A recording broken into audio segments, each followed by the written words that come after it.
صل على سيدنا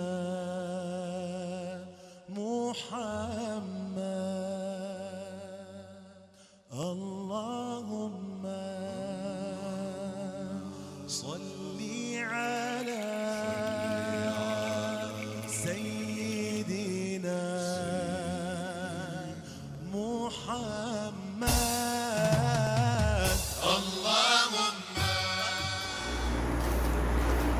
Bismillahirrahmanirrahim. Assalamualaikum warahmatullahi ta'ala wabarakatuh.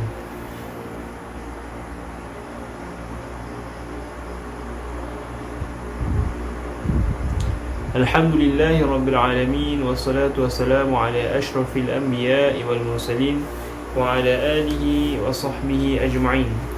Allahumma salli wa sallim wa barik ala maulana Muhammadin nur المذهب للنسيان بنوره وعلى آله في كل لمحة ونفس عدد ما وسعه عن الله.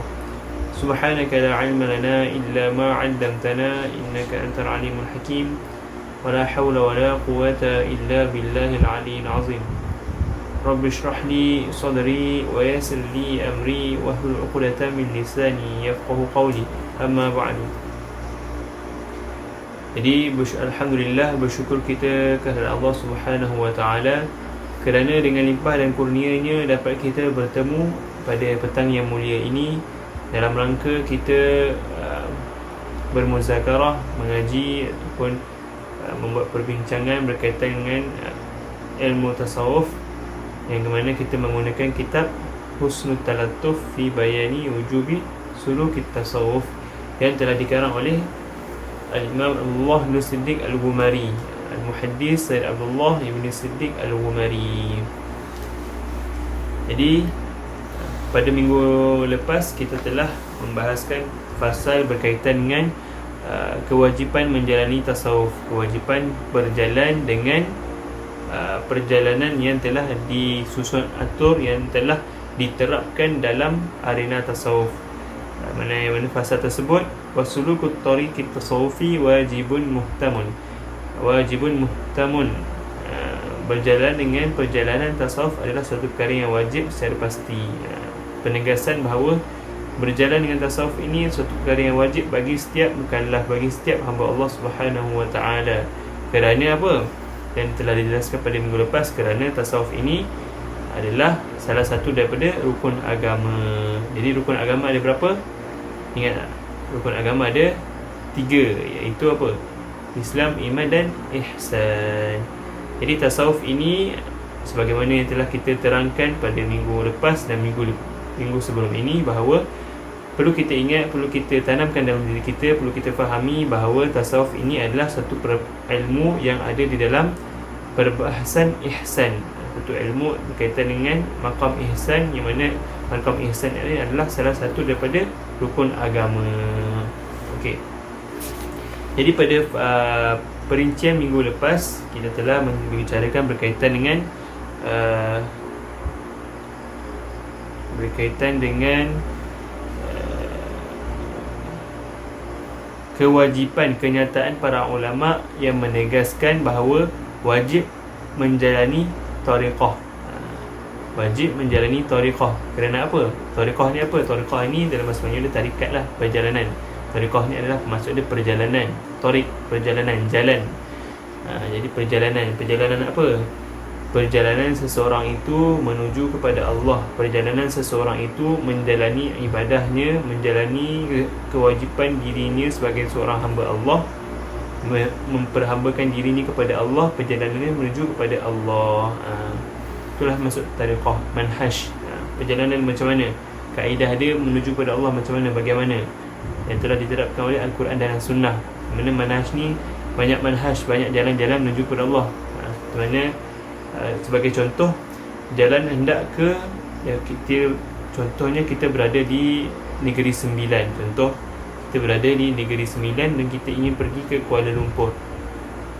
Jadi banyak jalan nak pergi ke Kuala Lumpur, kerana kita punya kehendak kita punya tujuan kita untuk ke Kuala Lumpur. Jadi bagaimana kita hendak pergi ke Kuala Lumpur? Apakah jalan yang kita guna? Adakah kita nak cepat sampai, ataupun kita nak selamat sampai, ataupun kita tak ada tujuan, kita tak tahu nak ikut mana, bagaimana.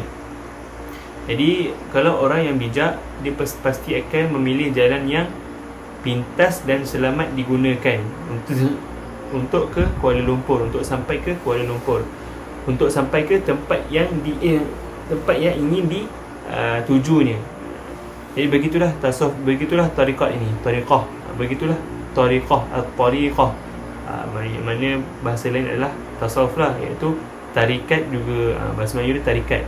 Begitulah tarikat, yang mana seseorang itu akan menjalani tarikat, akan menjalani perjalanan yang ada dalam tarikat, yang mana tujuannya adalah satu, destinasi yang ingin ditujunya adalah satu sahaja, iaitu menuju mardatillah, menuju keridhaan Allah sebagai seorang hamba-Nya. Jadi itulah yang telah dijelaskan pada perbahasan minggu lepas, yang mana antara nasnya adalah walihaza nasal muhaqqiquna ada wujub ad-dukhul fi at-tariqah wa suluk at-tariq at-tasawufi wujuban ainiyan. Oleh sebab itulah, oleh sebab apa? Sebab telah dijelaskan pada minggu lepas, kita telah jelaskan pada minggu lepas berkaitan dengan rukun-rukun agama, penjelasannya, ibarahnya. Jadi kesimpulan dia, nasal muhaqqiquna ala wujubi dukhuli fi tariqah. Oleh sebab itulah para muhakkik, para ulama telah menegaskan, telah membuat kesimpulan, telah membuat suatu resolusi, telah membuat satu ketetapan, satu qarar bahawa wujubud dukhuli fi tariqah, wajibnya masuk dalam tarikat, wajib masuk tarikat. Jadi tarikat ni mestilah kita ketahui, perjalanan tarikat tersebut mestilah berlandaskan kepada Al-Quran dan As-Sunnah. Sekiranya sesuatu tarikat tersebut, sesuatu perjalanan manhaj tarikat sesuatu itu bersalahan dengan Al-Quran dan Sunnah, maka itu bukanlah perjalanan tarikat tasawuf yang sebenar. Tarikat ni banyak, jadi macam mana kita nak masuk? Kita kena cari guru yang mursyid, kita kena ketahui guru yang mursyid, guru yang betul-betul dia mengetahui tarikat, suatu perjalanan tarikat tersebut.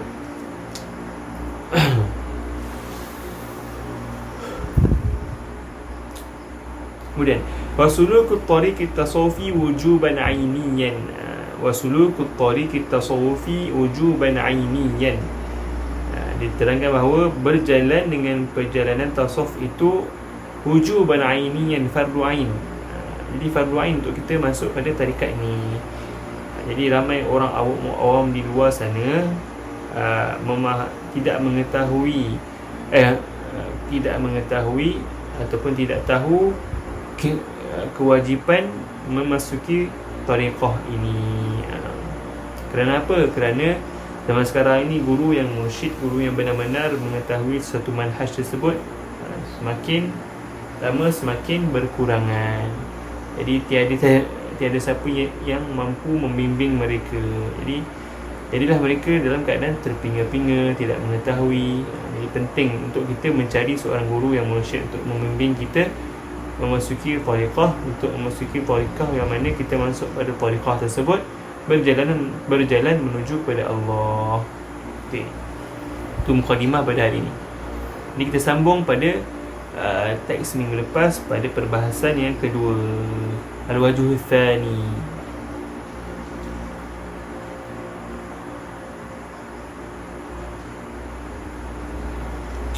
Qala musannif rahimahullah, nafa'ana bi'ulumi fid darain amin. Al-wajhu tsani, الوجه الثاني أن التصوف هو العلم الذي تكفل بالبحث عن علل النفوس وأدوائها وبيان علاجها ودوائها لاتصال إلى مرتبة الكمال والفلاح، وتدخل في ضمن قوله تعالى قد أفلح من زكاها.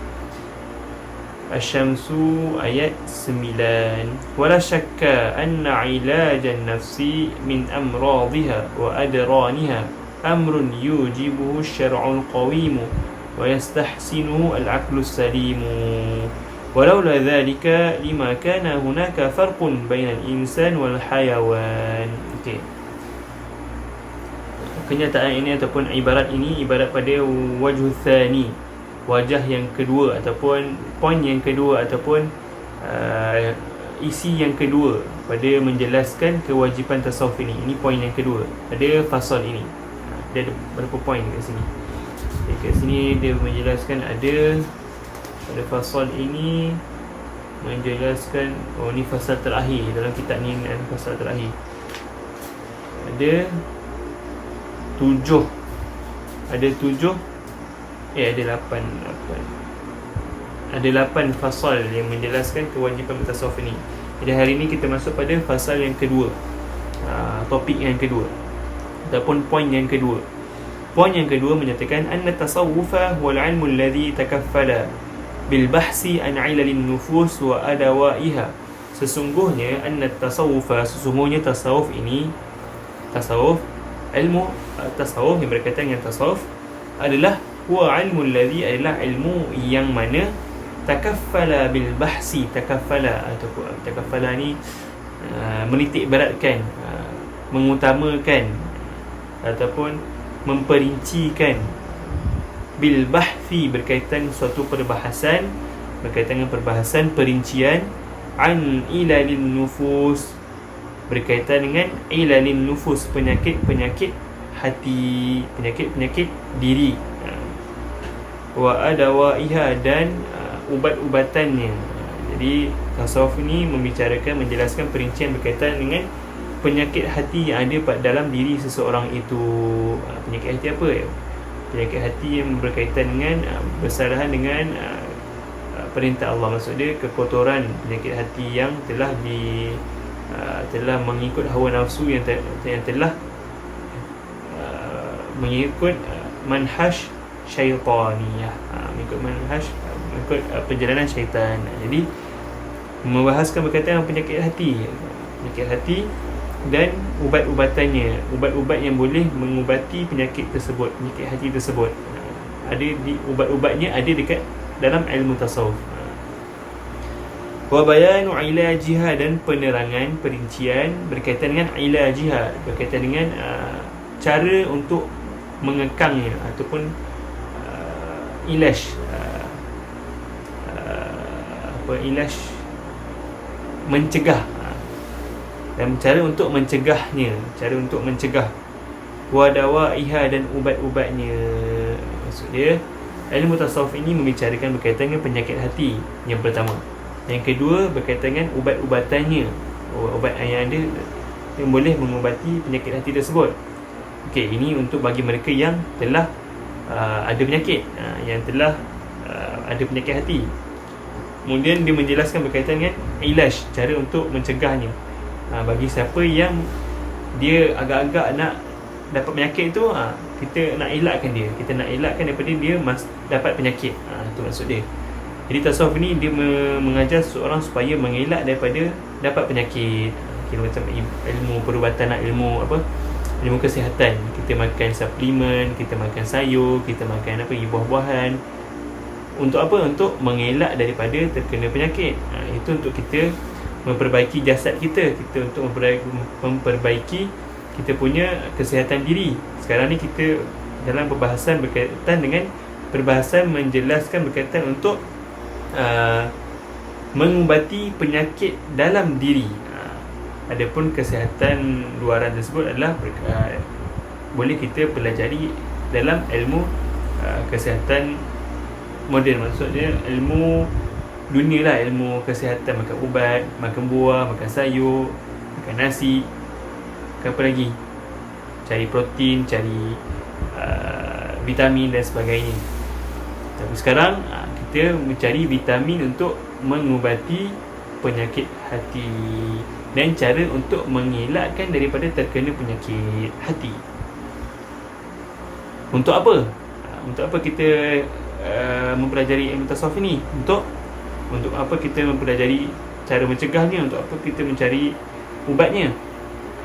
Litisali ila martabatil kamal wal falahi wa tadkhulu fi dhimni qawlihi ta'ala qad aflaha man zakkaha, supaya seseorang itu mencapai ataupun sampai kepada martabat al-kamal, martabat kesempurnaan, iaitu martabat kesempurnaan iman, wal falahi, dan kejayaan.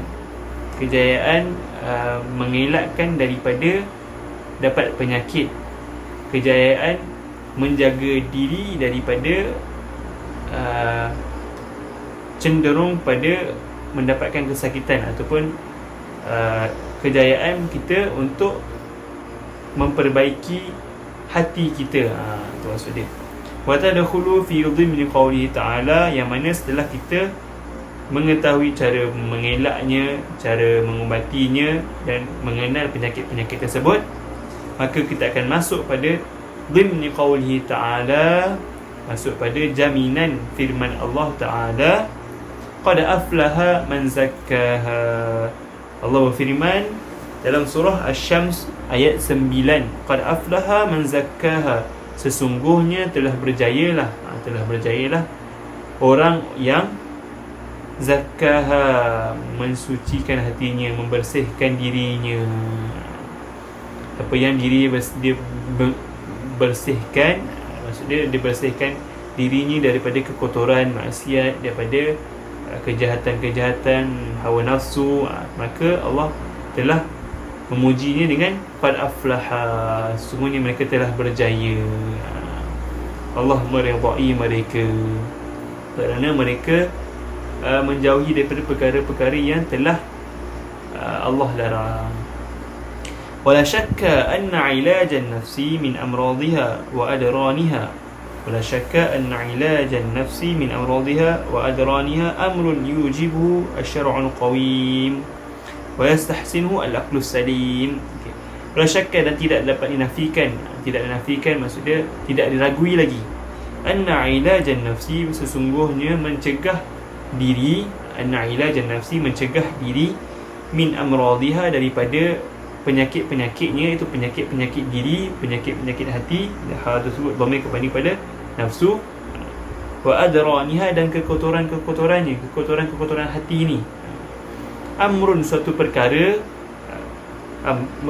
iaitu perkara mencegah penyakit-penyakit hati dan kekotorannya, yujibu syar'ul qawim, yang diwajibkan oleh syarak al-qawim, maksud dia syarak yang kukuh, syarak yang utuh, maksud dia Allah, firman Allah dan perintah Rasulullah SAW melalui hadis ni.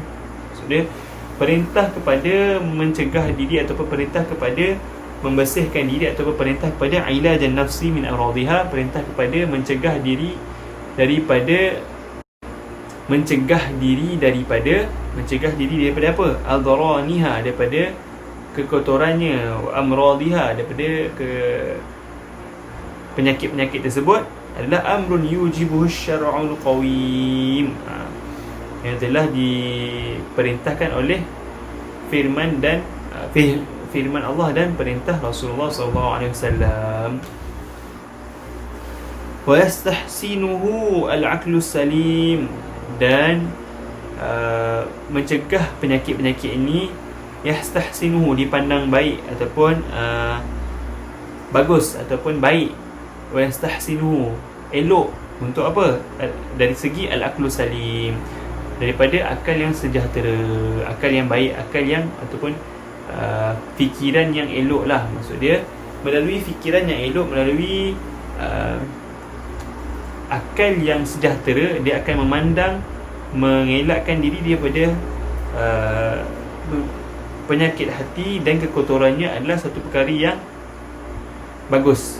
Itu maksud dia kalau orang yang memiliki akal yang baik, ataupun orang yang memiliki pemikiran yang elok, pemikiran yang mantap, pemikiran yang suci, dia akan memandang perkara ini adalah suatu perkara yang baik. Perkara ini tu merujuk kepada apa? Perkara ini merujuk kepada mencegah diri daripada penyakit-penyakit dan kekotoran hati. dan cara-cara untuk kita mengenal penyakit-penyakit tersebut sekiranya kita telah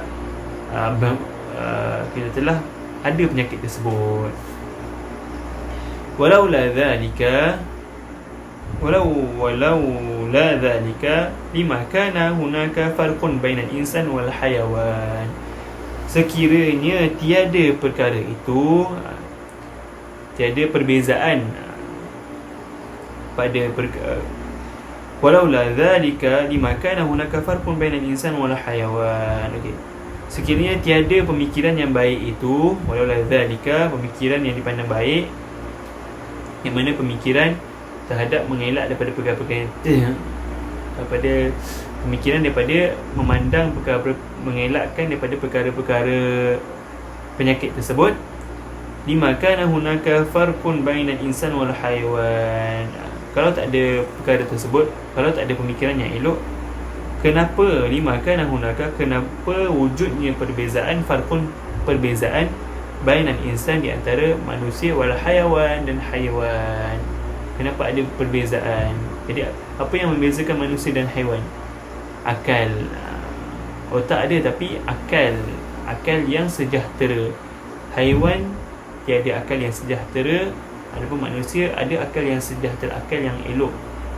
Dia mampu membezakan yang baik dan yang buruk. Tapi kalau dia tak mampu membezakan yang baik dan yang buruk, maka dia kal bahaim, dia seumpama binatang-binatang. Okey, ini perbahasan, ini adalah perbahasan yang kedua, topik yang kedua.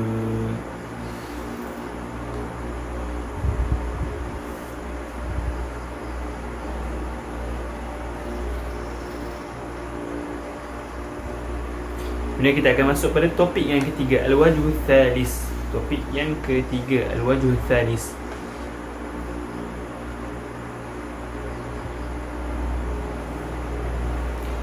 أن التصوف عني بتهذيب الأخلاق وتزكيتها ومخالفة هوى النفس والأخذ بعزائم الأمور والارتفاع بالنفس عن حاضر الشهوات إلى حيث تتمتع بما تورثه الطاعة من لذة روحية تصور بجانبها كل لذة مهما عظم قدرها. Okey. Jadi topik yang ketiga kita akan bincang, kita akan terangkan pada minggu hadapan. Cukup satu topik satu minggu. Jadi minggu ni kita telah membahaskan al-wajhu tsani, topik yang kedua pada perbahasan berkaitan dengan kewajipan menjalani tasawuf. Wallahu a'lam. Wa sallallahu ala sayyidina Muhammad wa ala alihi wa sahbihi wasallam.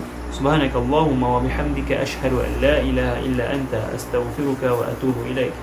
Amitu su'an wa zalamtu nafsi faghfir li fa innahu la yaghfiru dhunuba illa ant. Subhanakallahumma wa bihamdika ashhadu an la ilaha illa anta astaghfiruka wa atubu ilaik. Amitu su'an wa zalamtu nafsi faghfir li fa innahu la yaghfiru dhunuba illa ant. Subhanakallahumma wa bihamdika ashhadu an la ilaha illa anta astaghfiruka wa atubu ilaik. Amitu su'an wa zalamtu nafsi faghfir li fa innahu la yaghfiru dhunuba illa ant. سبحان ربك رب العزة عما يصفون وسلام على المرسلين والحمد لله رب العالمين. تقبل الله منكم. السلام عليكم ورحمة الله تعالى وبركاته.